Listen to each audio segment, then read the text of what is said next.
Phil Twyford. Thank you, Mr Chairman. It's clear, I think, now that while we've expressed significant reservations principally about Part 1 of this bill, we support the content of Part 2 of the bill.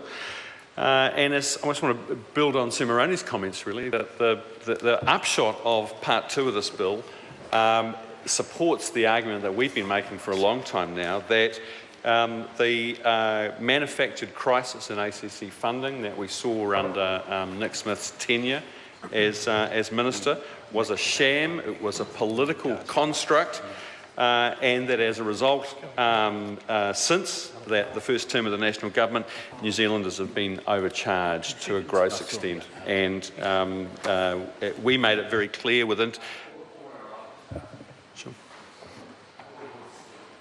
Point of order, Dr Nick Smith. Mr Speaker, I understand you seek my apology and you have it. What I would like you now is to withdraw and apologise for the comment you made indicating bias on the part of the Chair as you left the chamber. And the member will do it properly. He knows how to do it. Mr Speaker, I withdraw and apologise. Thank you. Now, the member will now leave the chamber.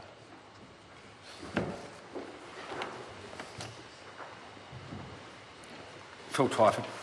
Thank you, Mr Chairman.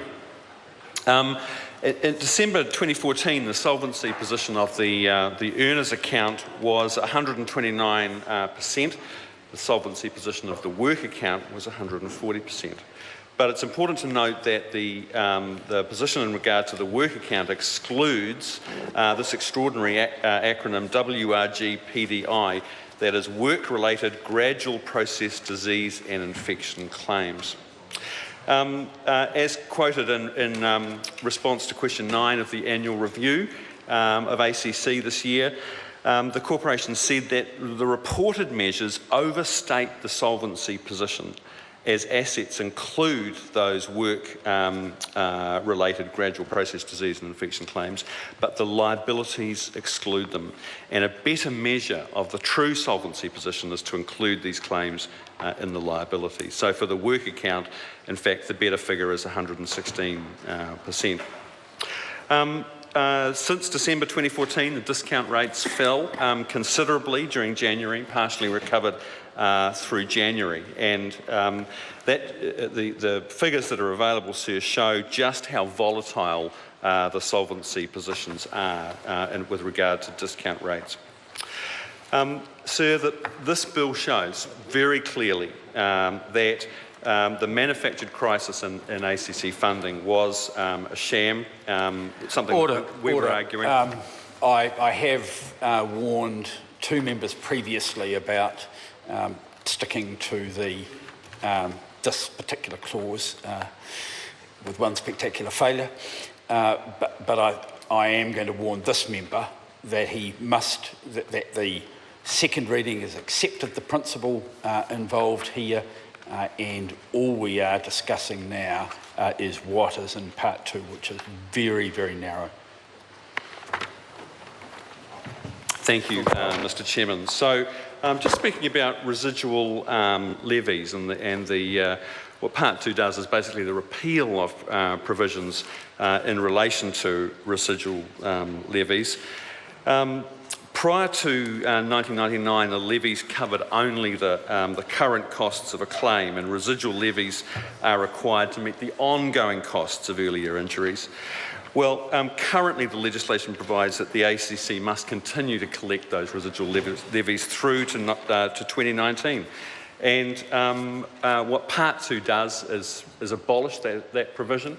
It means that residual levies can cease to be collected, I think 2 years earlier than the original legislation allowed. And that's very significant. And what it shows, as Sue Moroney pointed out, that we have a truly sustainable ACC, and the transition from pay-as-you-go to fully funded is in place. It has been successful, and the provisions in Part 2 repealing the provisions for residual levies make that very clear. So this bill provides for those levies to be discontinued by order in council, reflecting the fact that residual liabilities will continue to fluctuate as they do, and the decision to discontinue will be taken at a time closer to the time when that judgment can be made with much more certainty. The second objective is to ensure that the payment of those levies continues only as long as there are outstanding liabilities to be offset. So I think that's pretty much all there is to say about Part 2, Mr. Chairman. The repeal of provisions relating to residual levies is uncontroversial in our view, but something that it's worth taking some satisfaction from, that it shows that the process of transition has been successful. We have a sustainable funding system for ACC.